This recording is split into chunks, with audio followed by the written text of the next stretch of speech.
네, 계속하도록 하겠습니다. 우리 지난 시간에 물품 후원 그룹, 인력 후원 그룹, 기도 후원 그룹까지를 이야기를 했습니다. 자, 이번에는 또 중요한 후원 그룹인데요. 목사에게 없어서는 안 되는 후원 그룹, 이것이 바로 멘토 후원 그룹입니다. 멘토라는 게 뭔지 아시죠?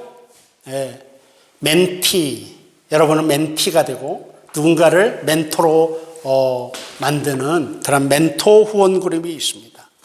여러분, 모든 인간은 멘토가 필요합니다. 잠언 15장 22절에 의논이 없으면 경영이 무너지고 지략이 많으면 경영이 성립하느니라 라는 말이 있습니다. 멘토는 뭔가 하면 나의 외부에서 나를 바라보는 관점을 말해주는 사람입니다. 내가 나를 바라보는 게 아니고 나 밖에서 나를 바라보고 말해주는 외부인을 멘토라고 말할 수 있습니다. 듣고 싶은 말이 아닌 나에게 필요한 말을 해주는 사람, 그 사람이 멘토라고 할 수 있습니다. 그래서 우리 모든 사람은 멘토가 필요합니다.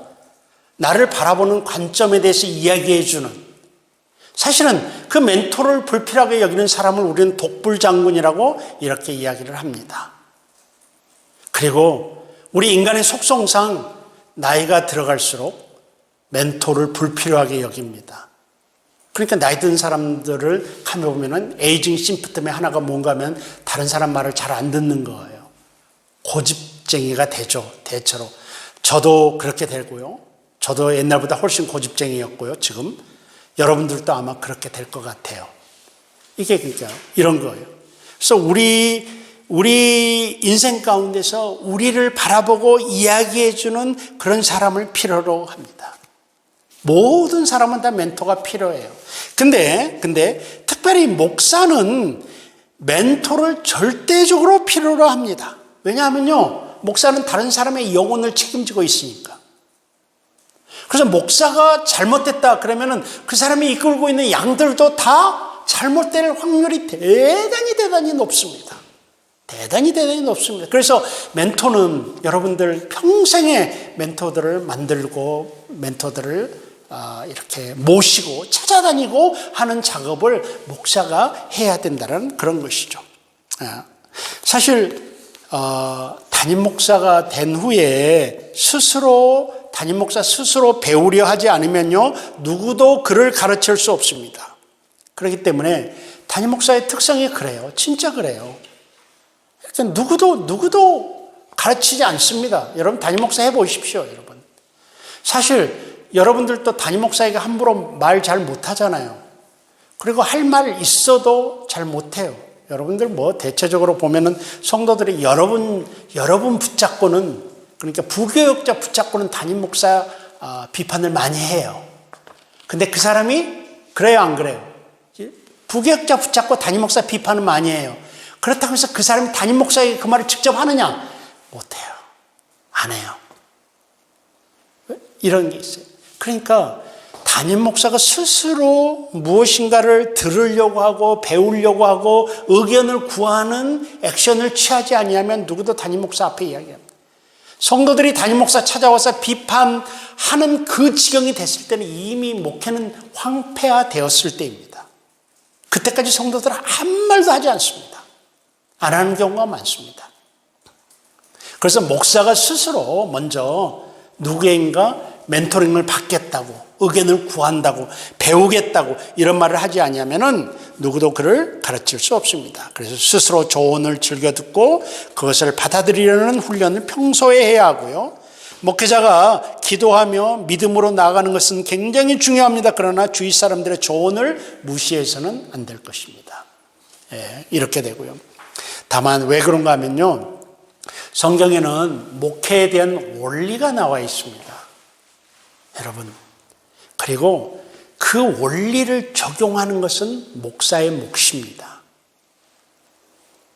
여러분, 목회에 대한 성경에는 원리가 나와 있습니다. 하나님이 우리에게 말씀합니다. 여러분, 이 땅에 5만 명의 목사가 있습니다.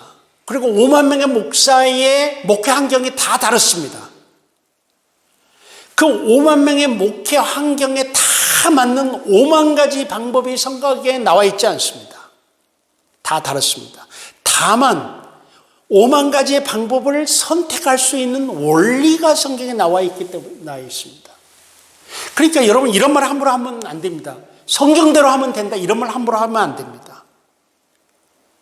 왜냐하면요, 성경대로 하면 된다 하는 말은 지극히 모순되고 편협한 말이 됩니다. 왜? 자기 목회 환경에 관해서 성경에 구체적으로 나와 있지 않기 때문이에요. 더 쉽게 이야기를 하게 되면 이겁니다. 내가 오늘 부산을 갑니다. 내 환경입니다. 내가 부산을 가야 될 환경이에요. 근데 성경으로 말하면은 너는 부산에 가야 한다라는 그 말만 있는 것입니다. 성경에는. 그 다음에 내가 버스를 타고 갈지 자동차를 타고 갈지 아니면 돌아서 갈지 직진으로 갈지는 내가 결정해야 됩니다. 그러니까 성경에는 부산에 가야 되는 원리가 나와 있고요. 그 원리를 실현하고 그 원리를 적용하는 몫은 내가 택하게끔 되어 있습니다. 근데 많은 사람들은 그 원리를 적용하고 택하는 요 방법을 말하면서 성경대로만 하면 된다라고 하는 거예요. 사실 성경에는 안 나와 있는데 그 방법은 모든 사람에게 다 다른 거예요. 그 적용하는 게. 이걸 좀 명심했으면 좋겠어요. 그렇기 때문에 목사가 때로는 기도한다고 하고 때로는 성경대로 한다고 하면서도 사실은 실수가 많이 나오는 거예요. 실수가. 그래서 멘토가 필요해요. 나는 멘토 필요 없다. 하나님이 하라는 대로만 하면 되니까. 이것처럼 무지한 말이 없어요. 내 환경 속에서. 우리는 실패 많이 해요. 그러면 성경대로 한다는 이 원리가 틀려서냐? 아니에요. 이 원리를 적용하고 이 원리를 실현하는 방법에 있어서 실패를 하는 거예요. 이게 잘못된 거예요. 그러니까 우리는 이 원리는 우리가 충분히 했는데 이걸 적용하는 과정에서 멘토가 필요해요. 인간 멘토가 필요해요. 인간 멘토가. 많은 사람들이 성령님이 내 멘토다. 사실은 자기 마음대로 하겠다는 소리예요. 저는 그렇게 신랄하게 비판하고 싶어요. 하나님의 뜻을 알기 위해서 몸부림친다라는 말은 맞아요. 저는 그 말은 좋아해요. 근데 나는 하나님의 뜻대로만 한다 라는 말은 무지하고 교만한 말이에요. 내 뜻대로 하겠다는 소리야 그것은. 하나님은 그렇게 역사하시지 않아요. 모르겠어요. 저쪽 카리스마틱 교회들 그런 교회는 하나님이 직접 이야기도 하시는 모양이에요. 근데 우리 합동측 하나님은 그러시지 않는 것 같아요. 정말 죽어라 하나님 앞에 매달리고 몸부림치고 싸우고 하나님하고 그래서 겨우 한 가지 생각을 얻어요. 그것도 조심스럽게 실천해요. 이게 이제 그래서 우리 인간은 멘토가 필요하다. 이 사실을 여러분들이 좀 기억했으면 좋겠어요. 평생 멘토가 필요합니다. 우리들이. 그래서 현장의 각종 상황에 대한 세부 지침은 성경에 기록되어 있지 않기 때문에 우리들은 멘토가 필요하다. 그래서 다양한 멘토 그룹이 필요합니다. 어떤 사람을 멘토로 삼는가에 따라 자신과 교회의 운명이 결정되죠.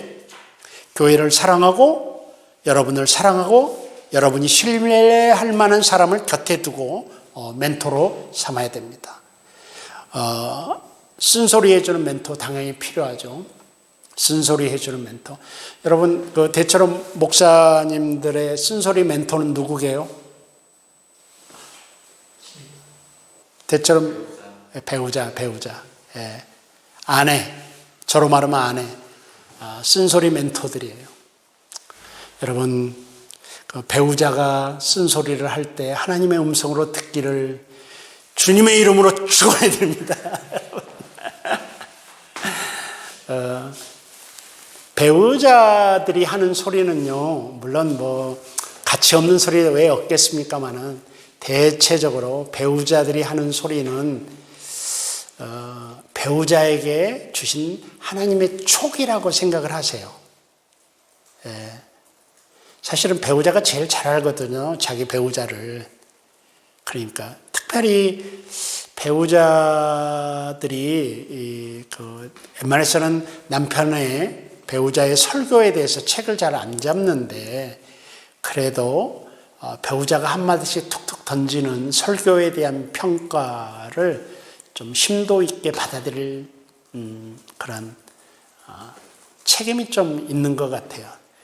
어디에 아녀자가 성령의 역사로 설교했는데 그 설교에 대해서 이러쿵저러쿵 그러십니까? 라고 말할 게 아니라 오히려 반대로 아내를 통해서 하나님이 주시는 음성이다. 내 설교를 지적하는 그런 생각이 좀 필요하고요. 특별히 이성에 대한 내 배우자의 지적 있잖아요. 그러니까 내가 교회 목회를 하는데 목회함에 있어서 배우자가 내가 이성에 대한 나의 그 행동들을 지적하잖아요. 그건 정말 하나님의 음성으로 들으셔야 됩니다. 들으셔야 됩니다. 이게 많은 분들이 혹시 어떤 분들은 상담이란 이유로 그런 이유로 어떤 특별한 이성을 그런 경우들이 있었겠죠. 근데 이제 배우자들이 봤을 때 왜 그 교사하고만 이야기를 하느냐, 단둘이. 만약 이런 소리를 들었다. 그러면은 그 하나님의 음성으로 들으셔야 됩니다. 정확한 지적이거든요. 아무리 변명을 해도 상담이라고 하고 문제라고 해도 여러분 사실은 제 개인적인 제언인데 이성하고 3번 이상 상담을 이유로 만나지 않았으면 좋겠습니다. 3번까지는 괜찮은데 4번 상담의 이유로 이렇게까지 가는 것은 다분히 문제가 될 수 있습니다. 네. 근데 그런 문제에 있어서 이제 자기 배우자가 지적을 한다. 그러면은 화낼 것이 아니라 거부할 것이 아니라 그걸 접수하는 그런 지혜로움이 필요하다는 것이죠. 네. 이런 문제들 쓴소리 해주는 멘토라고 할 수 있습니다. 교회 개척자는 실망, 착각, 교만 등의 영적 상태에 대한 조언이 필요합니다. 정말 교회 개척할 때요. 조금 성도 1명 더 오면 하늘을 날아갈 것 같고요.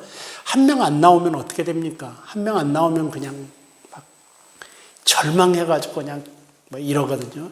이때 이제 든든하게 딱 쓴소리로 이렇게 하는 그런 조언이 필요합니다. 여러분들 훗날 목회를 할 때 교회 개척을 포함해서 아마 이제 작은 목회를 여러분들 하시는 분들이 꽤 될 터인데 목회가 안 되면 위축이 됩니다. 위축이 돼요. 그래서 밖에를 잘 안 나가게 됩니다.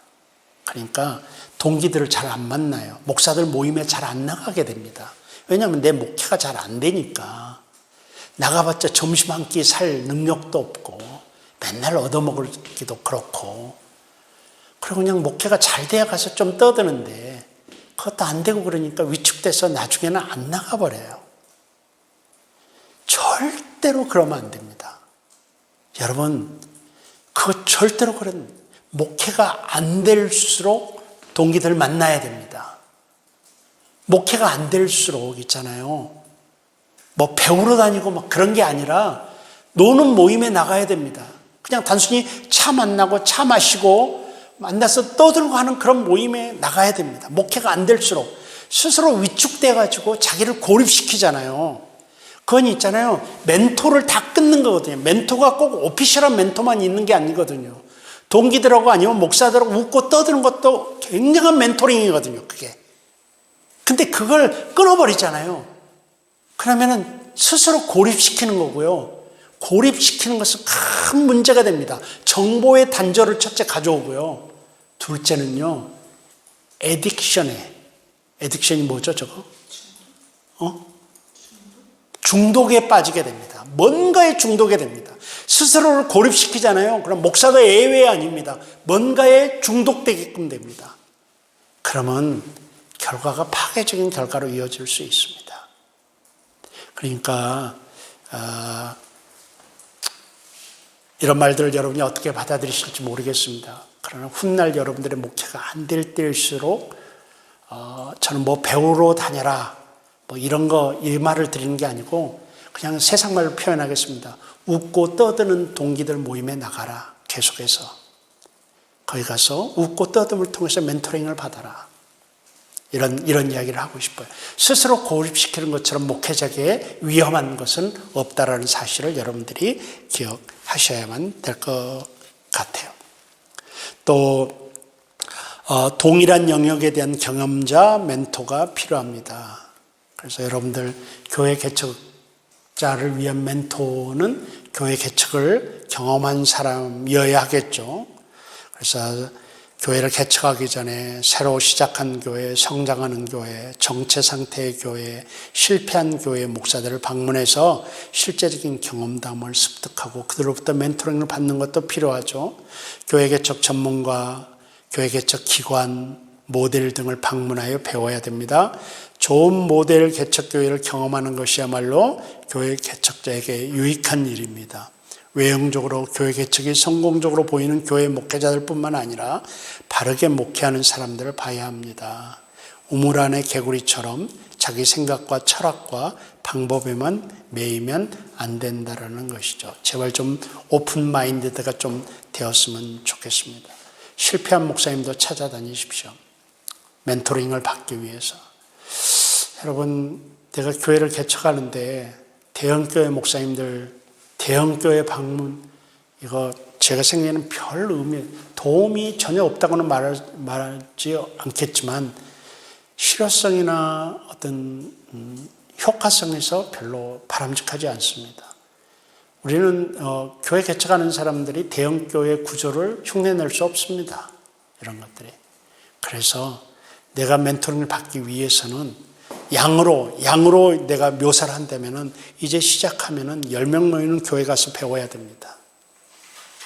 내가 10명이 됐다. 그러면 그 다음에 20명 모이는 교회 가서 멘토링을 받고 이런 게 보다 긍정적이지 않나 이런 생각을 합니다. 또 전문가, 교수, 동료 목사들, 신앙의 위인 등을 멘토로 삼는 것도 필요합니다. 특별히 동료 목사 멘토가 없으면 안 돼요. 동료 목사 멘토가 없으면 안 돼요. 그래서 여러분 이 신학교 같은 반 정말 소중해요. 여러분들 비록 1학년 때만 여러분들 같이 이렇게 서로 민글되어서 활동을 하고 2년 동안이나 서로 얼굴을 못 보고 있지만 그래도 1, 2학년보다는 나아요. 여러분 1학년이라는 세월이 있었으니까 이 동료들이 평생 동지들이 됩니다. 물론 6, 70명 되니까 다 동지는 그런 관계는 아니겠지만 그래도 그룹별로 평생 동지들이 됩니다. 여러분 현장에 나가서 가면은 많은 목사들을 만납니다. 노예 목사님들, 지역 목사님들. 그래서 굉장히 친해집니다. 그래서 여행도 다니고 그래서 뭐 운동도 하고 그렇습니다. 그런데요. 밖에 나가서 만난 목사님들하고 여러분 교회 장로님 욕 못합니다. 무슨 말인지 아세요? 내 교회 장로님이 정말 내가 불만이 많아. 우리 교회 장로한테. 그런데 밖에서 만난 목사님들하고는 내 교회 장로님 욕 못해요. 근데요, 놀랍게도 신학교 클래스메이트끼리 만나잖아요. 그러면 자기 장로 욕 엄청 해대요.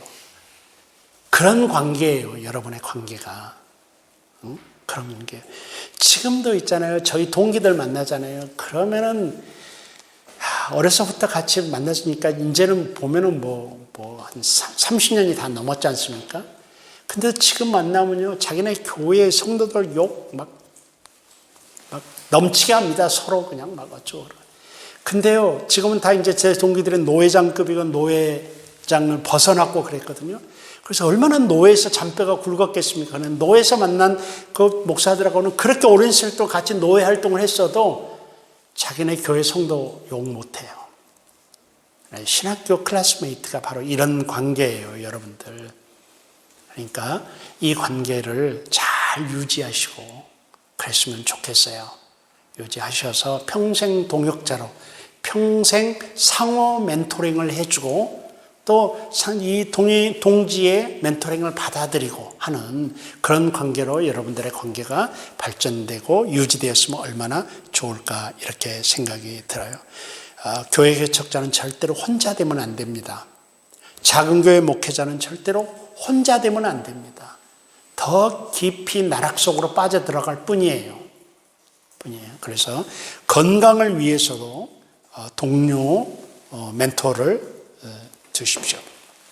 네 번째 이 멘토 중에서 어딨죠? 이쪽에서 여러분에게 하고 있는 것은 말씀드려야 되는 것은 멘토를 있잖아요. 존재를 위한 멘토가 있습니다. 그 다음에 행함을 위한 멘토가 있습니다.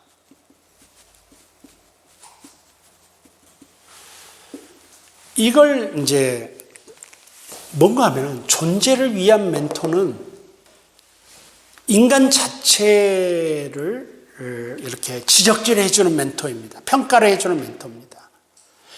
그러니까 이건요, 존재는 말 그대로 존재입니다. 성격, 인격, 품성, 태도 이런 데에 대한 멘토를 의미하는 것입니다. 이건. 근데 행함을 위한 멘토는 뭔가 하면 how to do. 목사님, 이번에 교회 건축을 해야 되는데 어떻게 하면 될까요? 이번에 건축원금을 해야 되는데 어떤 방법으로 하면 좋을까요? 이건 how to do입니다. 방법론에 대한 멘토예요.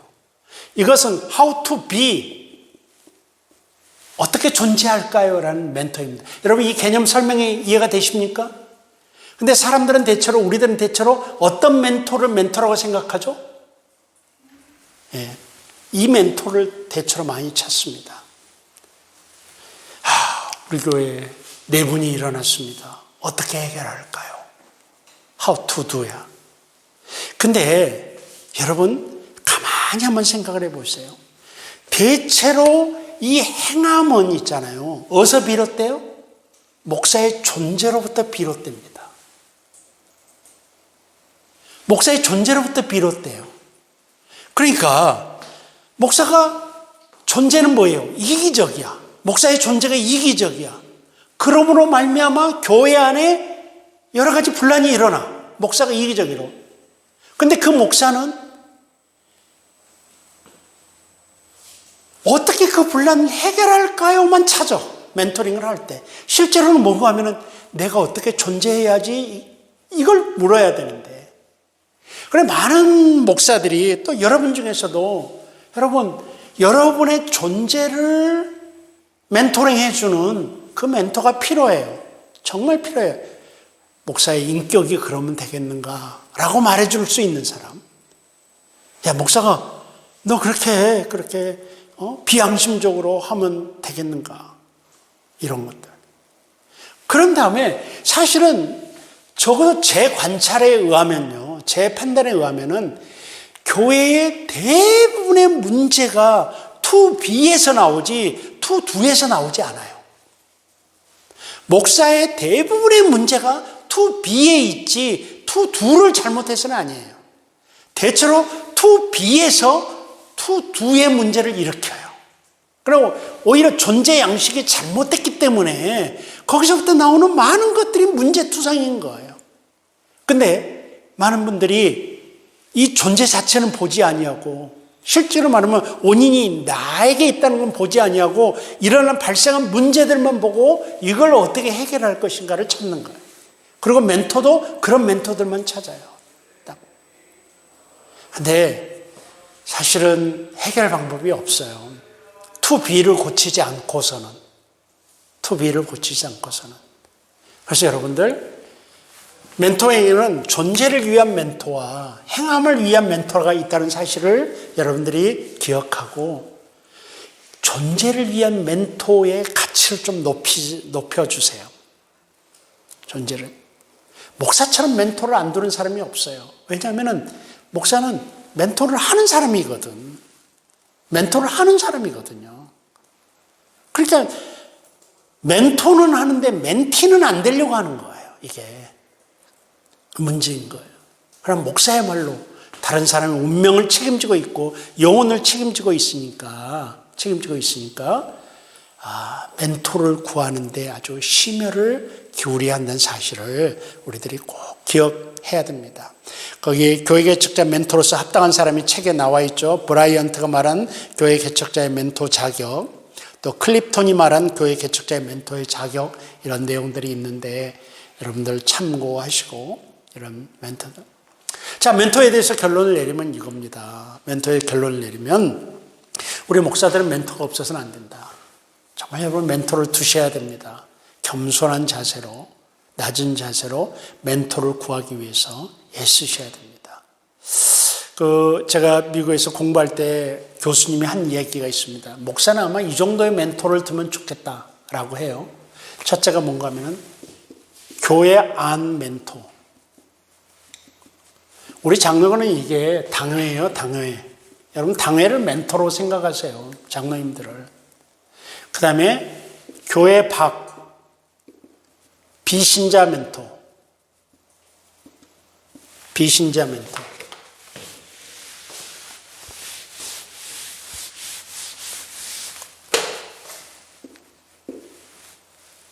그 다음에 친구 멘토.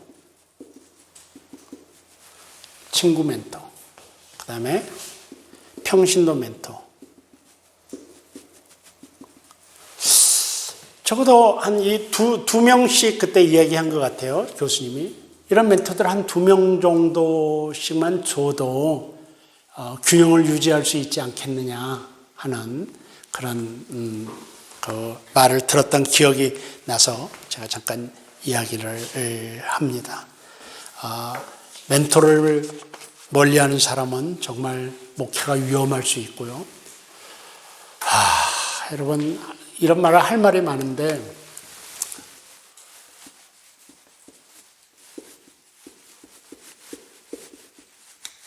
브레이크 시스템. 여러분 브레이크 시스템을 즐기세요. 브레이크 시스템을 여러분 좀 즐기셨으면 좋겠어요. 그러니까 나를 멈추게 하는 것. 현명한 지도자는 자기 주변에 브레이크 시스템을 일부러 만듭니다. 이게 멘토링이거든요, 사실은. 브레이크 시스템을 만드는 것이죠. 그래서 어떻게든 일부러 브레이크 시스템을 만들어요, 여러분. 브레이크 시스템을, 여러분, 배우자도 브레이크 시스템으로 활용할 수 있어요, 배우자들을. 근데 제왕적 목회를 하잖아요? 그러면 브레이크가 없는 거예요. 브레이크가 없는 거예요. 그리고 브레이크가 없는 건 문제가 돼요, 나중에는. 왜냐하면 평지를 달릴 때는 있잖아요. 브레이크 필요 없어요. 평지를 달릴 때는. 그런데요. 길은 오르막길도 있고 내리막길도 있어요. 오르막길에는 그래도 브레이크 시스템이 없어도 어떻게 올라가는 길이니까. 내리막길은 진짜 위험해요. 목회로 비유하면요. 목회를 평탄하게 할 때는 브레이크 시스템이 별로 필요가 없어요. 목회가 있잖아요. 올라갈 때는 목회가 잘 안 될 때예요. 고난에 처할 때예요. 이때는 있잖아요. 그 고난 자체가 브레이크 시스템이에요. 근데 정말 위험할 때는 목회가 잘 될 때예요. 목회가 잘 될 때, 내리막길이거든요. 이때 브레이크 시스템이 작동할 수 있어야 돼요. 이때. 정말 이건 그래서 현명한 지도자들은 이 브레이크 시스템을 일부러 옆에 두고 이걸 활용해요. 그런데 교만하거나 아니면 제왕적 목회를 하시는 분들은 브레이크 시스템이 있어도 활용을 안 해요. 그리고 누구도 브레이크 역할을 감당하지 않죠. 그런 스타일에게는. 위험한 거죠. 훗날 여러분들 목회하면서 나한테 아무도 노소리를 안 한다. 그러면 목회를 잘하는 거예요. 노소리 안 하면 목회를 잘하는 거예요. 그렇지만 위험한 거예요. 이걸 좀 생각했으면 좋겠다라고 생각이 듭니다. 다음 다섯 번째가 무엇인가 하면은 재정후원 그룹입니다. 재정후원 그룹. 정말 중요하고 복잡하고 우리들이 생각을 맞이한 재정 그룹이죠. 돈과 관련된 겁니다. 여러분, 재정후원 그룹은 다음 주에 하도록 하겠습니다. 다룰 게 꽤 돼요. 꽤 돼서 지금 남은 시간 10분 가지고 하다가 그만두면은 오히려 더 안 될 것 같아요. 그래서 여러분들 오늘은 후반부 수업을 이렇게 30분에 아주 짧게 여러분들의 제공합니다. 여러분들을 위해서 이렇게 오늘 몇 가지를 이야기했죠. 이제 순서를 보세요. 교회개척 실제 준비, 전략적으로 준비하라. 개인적인 준비, 그다음에 후원그룹 준비, 후원해서 물품후원그룹, 인력후원그룹, 기도후원그룹, 멘토후원그룹, 그리고 재정후원그룹. 그런데 이 재정후원그룹은 다음 주에 하도록 그렇게 하겠습니다. 여러분 수고하셨습니다. 오늘 여기서 수업 마치겠습니다. 다음 주에 또 뵙도록 하겠습니다.